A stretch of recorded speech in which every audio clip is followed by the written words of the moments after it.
Well, yo, welcome back to the YouTube channel. Cameras, good afternoon, guys.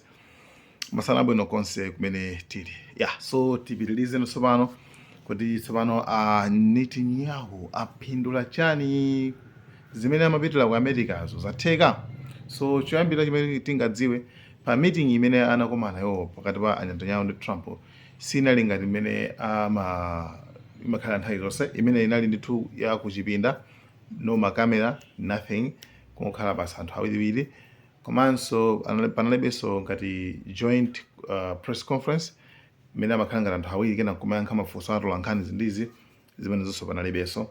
And atachoka kumene koko iyayi ndithu Netanyahu anayankhula ndithu kuno zoti inali meeting yabwino kwambiri. Netanyahu anayankhula zimene zozo. One of the best meetings that we've had, and I always hate to disappoint our would-be critics who are trying to find, cracks in our alliance. And what they find, like today, is a wall of granite, because the president is so clear. I mean, we have a common commitment. We don't want to see this fanatic regime in Tehran have nuclear weapons to threaten every American, and to threaten the peace of the world, and to threaten the existence of Israel.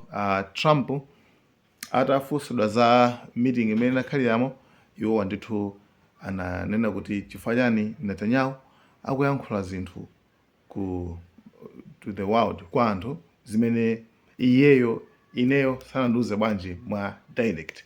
Zinthu zake zimene akuyankhula iyeyo ndizokhuza ndi Peak X Mountain. That Iran will not have a nuclear weapon. There are reports now that Netanyahu is going to talk to you about ongoing excavation at Pickaxe Mountain, construction vehicles entering and exiting tunnels, paving new access roads. Satellite imagery and intel indicates that Iran is actively constructing and fortifying Pickaxe Mountain. How will we respond? Well, I don't need Bibi to tell me that. Bibi's telling me that because he wants me to stay involved. I mean, I don't necessarily. We have the finest, because of Space Force, we have the greatest cameras in the world focused on. We know exactly what's going on. But no, I heard Bibi announce that. I said, why don't you just tell it to me? Why do you have to announce it to the world? I know exactly what's going on at Pickaxe. It's not a big problem. We took out their nuclear sites, and we'll have to take out Pickaxe if we don't make a deal. If we don't make a deal, we'll take it out very easily.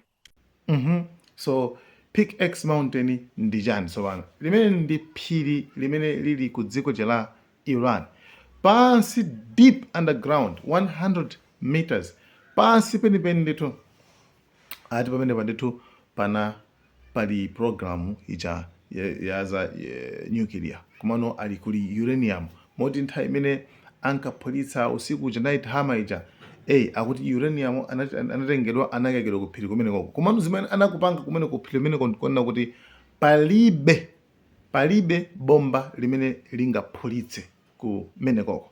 So Trump anakuti imene si vuto, limene si vuto, Pickaxe Mountain si vuto, koma poyamba ndizankha zoti Iran ikonzeke tikutenga kumene ku phiri limene tikutenga. The president's had enough. We're going to take out Pickaxe Mountain. Tell the Iranians to be ready.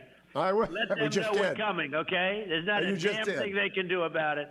Pickaxe Mountain is where U.S. intelligence believes the enemy was going to move their enriched uranium at the start of the war.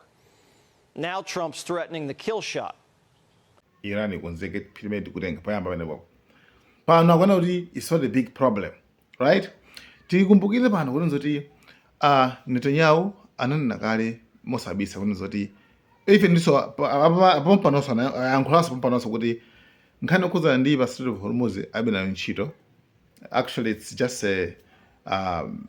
ali zonse zikungochitike, komano ayiwo alibe nazo ntchito kwenikweni. Chifanira kuti kutsogolo kuno anthu akwanena zangolumikiza mapayipi mapayipi azapita ku Israel, the Strait of Hormuz ikakhale ku Israel. You understand? Kwapanga bypass kwasempha kwadumpha kwadusa kuseri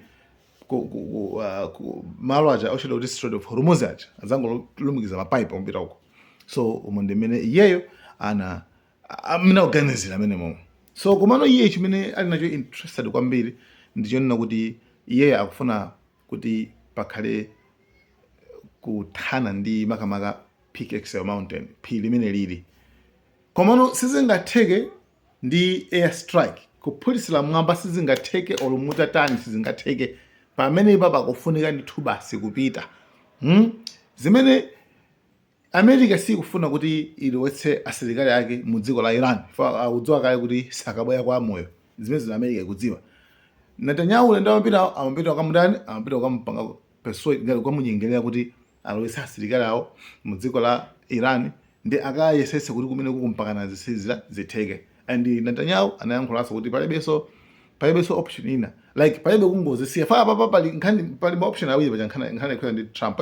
It's either angozisiya zinthuzi kapena apitirize ndi akazimalize, right? Komano Netanyahu wayankhulanso kuti Trump ali ndi option atatu, koma option so wachulawo palibe kungozisiya. Netanyahu watero palibe kungozisiya, koma akamba nkhani kuza ndi it's either bange negotiate zimene negotiation ndanaka ndikalisanga take kapena azimalize ndi basi pakhale military option azimalize pende pachapo. So mupeza kuona kuti Netanyahu kwenikweni chimene amafuna nchonena kuti awatenge, so apange convince America, Trump apange convince kuti tiyeni tsopano. Koma Trump wayankhula clear statement yonena kuti iye akufuna ineyo kuti andipange involve andiphatikize ineyo mmene momo. You understand? So nzoti iyi ndi sentence yayikulu mukayiyang'ana bwinobwino. He want me to stay in. Akufuna kuti ine ndikhale mkati mwa game, akufuna ndikhale involved ine Trump ndikhale involved muzimene iye akufuna zoza ku Pickett's Mountain izo zimene zozo, komano ine nde zivutilapo. You understand? Bwanji sama ndi yankhula banja kwa uzanthu. Yes, akufuna zoti Netanyahu akuyuza ndali zoti afuna apange convince dziko lapasi kuti azipanga pressure Trump, then kenako akajoina zimene zonse. Pamene zikuoneka zoti Trump this time sakusewera, akuoneka zoti azindira lakenso. So should we still call it a excellent meeting? Tinenebe kuti ino excellent meeting? Fazimene sana kambere nkati moya zukato wa kuntunda. Yeah, that's it. So yeah, Netanyahu. Then afterwards pamene manthu amaripoti onena kuti akuti America ndi Israel akupanga maplan okuti aphulise kwambiri dziko la Iran, aphulise kwambiri. Maona nde Iran yawazi kuti yapanga mukunama zimukambira zimbona mukunama. Ndanena soka kuti panopa muona zoti pa nthawi imene akangopita Netanyahu muona zoti push ichitikaso ikulu so kwambiri push. Kwa panopa this time push yake ikhanga kuti wana Trump akhanga ndi akukana zina zakeso koma akuvomera zina zakeso. So yeah, I think zama strike izo zimene akuvomera koma zomapita zoti Iran ku Pickett's Mountain iko, I think is when khanga timeza Trump sakugula nawo. That's why awuyochula imakiliye kuti it's not a big problem. Ime sivuru lalukulu kwambiri. Pamene ndini yakuti yayi apo pokhapokha pamene popo mpene pakufunikira kwambiri panyongeri apo pamene pakufunika kwambiri. So guys, thank you so much. Malawian Cameras.